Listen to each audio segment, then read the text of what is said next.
Segundo livro dos Reis, capítulo 13. O reinado de Jeoacás de Israel. No ano 23 do reinado de Joás, filho de Acasias, em Judá, Jeoacás, filho de Jeú, se tornou rei de Israel e governou 17 anos em Samaria. Jeoacás fez coisas erradas, que não agradam a Deus o Senhor, e cometeu aqueles mesmos pecados que Jeroboão, filho de Nebate, havia feito o povo de Israel cometer no passado. Ele nunca se afastou dos seus maus caminhos. Por isso o Senhor ficou irado com Israel e deixou que o rei Hazael da Síria e o seu filho Ben-Hadad vencessem os israelitas muitas e muitas vezes. Então Jeoacás orou a Deus o Senhor e ele respondeu à sua oração, pois viu como o rei da Síria fazia o povo de Israel sofrer. O Senhor mandou um líder que livrou os israelitas dos sírios, e assim eles viveram em paz como antes. Porém não abandonaram aqueles pecados que Jeroboão havia feito o povo de Israel cometer no passado, mas continuaram cometendo-os, e o poste da deusa Azerá ficou em Samaria. De todo o seu exército, Jeoacás ficou somente com 50 cavaleiros, 10 carros de guerra e 10.000 soldados de infantaria, porque o rei da Síria havia acabado com os outros, esmagando-os como pó. Todas as outras coisas que Jeoacás fez, e também os seus atos de coragem, estão escritos na história dos reis de Israel. Ele morreu e foi sepultado em Samaria, e o seu filho Jeoás ficou no lugar dele como rei. O reinado de Jeoás de Israel. No ano 37 do reinado de Joás, de Judá, Jeoás, filho de Jeoacás, se tornou rei de Israel e governou 16 anos em Samaria. Jeoás fez coisas erradas que não agradam a Deus o Senhor. Ele não abandonou aqueles mesmos pecados que Jeroboão, filho de Nebate, havia feito o povo de Israel cometer no passado, mas continuou cometendo-as. Todas as outras coisas que Jeoás fez, e também a sua coragem na batalha contra o rei Amazias, de Judá, estão escritas na história dos reis de Israel. Jeoás morreu e foi sepultado nos túmulos dos reis, em Samaria, e o seu filho Jeroboão II ficou no lugar dele como rei. A morte de Eliseu.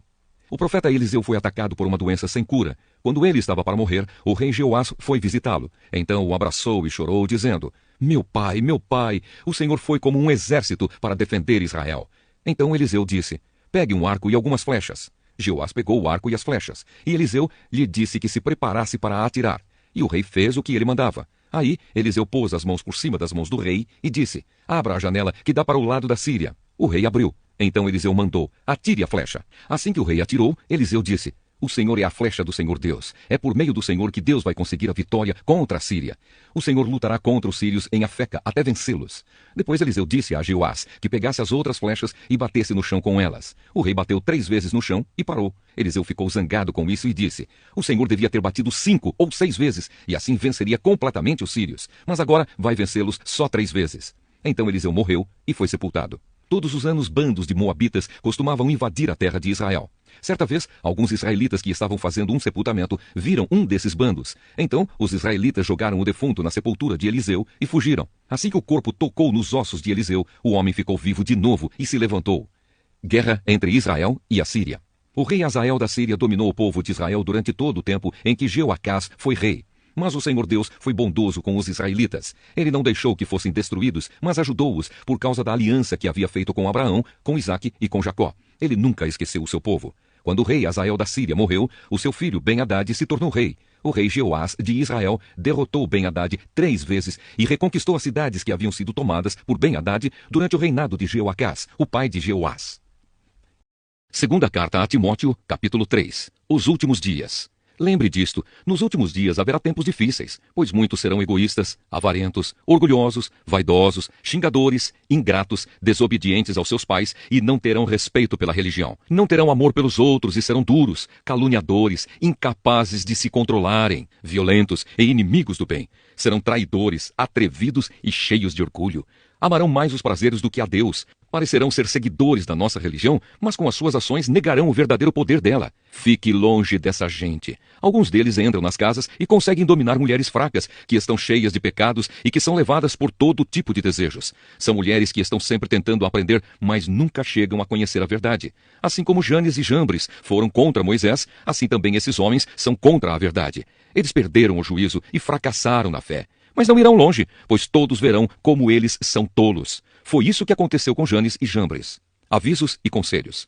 Mas você tem seguido os meus ensinamentos, a minha maneira de agir e o propósito que tenho na minha vida. E tem seguido também a minha fé, a minha paciência, o meu amor, a minha perseverança, as minhas perseguições e os meus sofrimentos. Você sabe tudo o que me aconteceu nas cidades de Antioquia, de Icônio e de Listra. Que terríveis perseguições eu sofri. Porém o Senhor me livrou de todas elas. Todos os que querem viver a vida cristã unidos com Cristo Jesus serão perseguidos.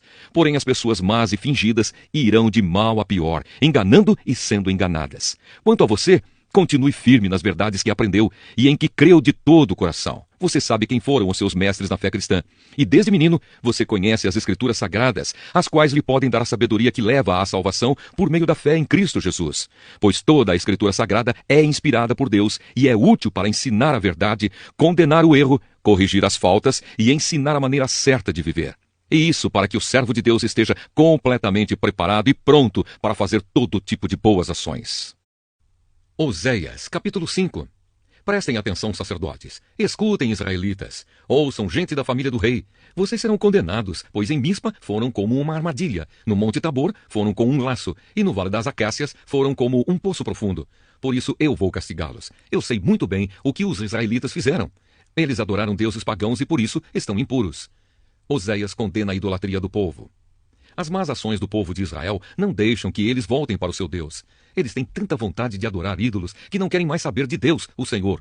O seu orgulho é prova de que são culpados. Por causa dos seus pecados, eles tropeçam e caem. E o povo de Judá cai com eles. Levam as suas ovelhas e os seus bezerros para oferecê-los em sacrifício ao Senhor. Mas isso não adianta nada. Eles não podem achá-lo, pois ele se afastou deles. Foram infiéis ao Senhor e os seus filhos são ilegítimos. Portanto, daqui a pouco eles e as suas terras serão destruídos. Guerra entre Israel e Judá. Toquem as cornetas em Gibeá e em Ramá. Deem o grito de alarme em Bet-Avém. Estejam alertas, homens da tribo de Benjamim. Eu já anunciei ao povo de Israel aquilo que certamente vai acontecer. Vem aí o dia do castigo, e Israel será destruído. O Senhor Deus diz: os chefes de Judá invadiram Israel e tomaram as suas terras. Por isso estou irado e vou castigá-los duramente. O povo de Israel está sendo explorado e os seus direitos não estão sendo respeitados, porque eles insistiram em seguir deuses falsos. Portanto, como a traça, eu destruirei Israel e como câncer, acabarei com Judá. Quando Israel percebeu que estava doente e Judá notou que também estava ferido, Israel foi procurar a ajuda do poderoso rei da Síria, mas ele não os pôde curar nem fazer sarar os seus ferimentos. Como um leão, eu atacarei os povos de Israel e de Judá. Eu os farei em pedaços e depois irei embora, levando-os comigo, e ninguém os poderá salvar. Então voltarei para o meu lugar, e ali ficarei até que eles reconheçam o seu pecado e, na sua aflição, venham me procurar. Oséias, capítulo 6. Arrependimento fingido. O povo de Israel diz: venham, voltemos todos para Deus, o Senhor. Ele nos feriu, mas com certeza vai nos curar. Ele nos castigou, mas certamente nos perdoará. Daqui a uns 2 ou 3 dias, no máximo, ele nos dará novas forças e nos porá de pé, e nós sempre faremos a sua vontade. Vamos nos dedicar mais e mais ao Senhor. Tão certo como nasce o sol, ele virá nos ajudar. Virá tão certamente como vêm as chuvas da primavera que regam a terra. Mas o Senhor Deus responde: o que é que vou fazer com você, Israel? E com você, Judá, o que é que eu faço? Pois o amor de vocês é tão passageiro como a cerração ao nascer do sol. É como o orvalho que seca logo de manhã. Foi por isso que mandei os meus profetas anunciar que eu vou castigar e matar vocês. E o que exijo de vocês é claro, como a luz do sol. Eu quero que vocês me amem e não que me ofereçam sacrifícios. Em vez de me trazer ofertas queimadas, eu prefiro que o meu povo me obedeça. Mas na cidade de Adã, o meu povo quebrou a aliança que fiz com ele e ali foi infiel a mim. Gileade é uma cidade cheia de malfeitores e assassinos.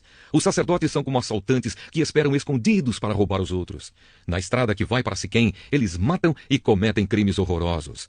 Tenho visto uma coisa horrível na terra de Israel. O meu povo adora ídolos e por isso está impuro. E já marquei o dia em que vou castigar também o povo de Judá. A minha esperança está na tua promessa. De todo o coração eu clamo a ti. Responde-me, ó Senhor, e obedecerei aos teus mandamentos. Eu clamo pedindo socorro, livra-me dos meus inimigos e eu seguirei as tuas ordens. Antes do nascer do sol eu clamo pedindo ajuda, pois a minha esperança está na tua promessa. Eu fico acordado a noite inteira para meditar na tua palavra. Ouve-me, ó Senhor Deus, por causa do teu amor. Conserva-me vivo de acordo com a tua justa vontade. Os meus terríveis perseguidores estão chegando perto. É gente que nunca obedece à tua lei. Mas tu, ó Senhor, estás perto de mim e todos os teus mandamentos são verdadeiros. Faz muito tempo que conheço os teus ensinamentos. Tu os deste a fim de durarem para sempre. Todas as tuas palavras são verdadeiras. Ó Deus, olha para o meu sofrimento e socorre-me, pois não tenho desprezado a tua lei. Defende a minha causa e livra-me dos meus inimigos. Conserva-me vivo, como prometeste. Os maus não serão salvos dos seus sofrimentos, porque eles não se importam com as tuas leis. Como é grande a tua compaixão, ó Senhor! Conserva-me vivo, de acordo com a tua justa vontade. Tenho muitos inimigos e perseguidores, porém não deixo de obedecer aos teus mandamentos. Quando olho para aqueles traidores, sinto nojo, porque eles não obedecem à tua lei. Vê como amo os teus ensinamentos, ó Senhor. Conserva-me vivo por causa do teu amor. Todas as tuas palavras são verdadeiras. Os teus mandamentos são justos e duram para sempre. Eu respeito os teus mandamentos. Os poderosos me atacam injustamente, mas eu respeito os teus mandamentos. Como sou feliz por causa das tuas promessas, tão feliz como alguém que encontra um grande tesouro. Odeio e detesto a mentira, mas amo a tua lei. 7 vezes por dia eu te louvo por causa dos teus julgamentos justos. Aqueles que amam a tua lei têm muita segurança e não há nada que os faça cair. Espero que me livres dos meus inimigos, ó Senhor Deus, pois cumpro os teus mandamentos. Obedeço aos teus ensinamentos, eu os amo com todo o coração. Cumpro os teus mandamentos e as tuas ordens, pois tu vês tudo o que eu faço. Na tua lei encontro a felicidade. Que o meu grito de socorro chegue a ti, ó Senhor Deus. Dá-me sabedoria como prometeste, que a minha oração chegue diante de ti, conforme a tua promessa, livra-me dos meus inimigos. Sempre te louvarei, pois me ensinas as tuas leis. Cantarei a respeito da tua lei, pois os teus mandamentos são justos. Ó Deus, que a tua mão esteja sempre pronta para me ajudar, pois sigo os teus mandamentos. Como desejo que me ajudes, ó Senhor Deus. Na tua lei encontro a felicidade. Conserva-me vivo para que eu possa te louvar, que os teus ensinamentos sirvam de ajuda para mim. Como ovelha perdida, tenho andado sem rumo. Ó Senhor Deus, vem buscar este teu servo, pois não esqueço os teus mandamentos.